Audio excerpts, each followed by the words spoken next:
What's up guys, you're watching the Sid Show, and if you're new on my channel then don't forget to subscribe and like. Today our topic is CE-105799-1, unable to connect to the server. It's a network problem or a server down, so we are going to fix this. And I'm just going to share my screen on my left side. Here we are at the screen, and we must go to settings here.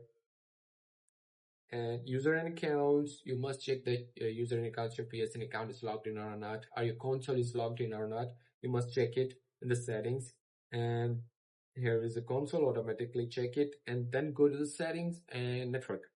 View PlayStation network services. You must check the server. Sometimes the server is down, so you're working on the updates.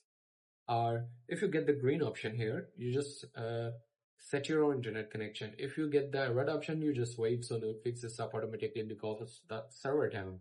And here we go to the setting, and again, frequency settings, DNS settings, you can change it, which one is working good in your country, just put it back and connect with it.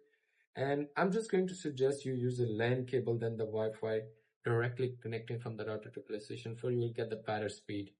And if you want to ask me a question, then leave a comment in the comment box for the more curious. And see you soon for the next one, for the next topic. See ya.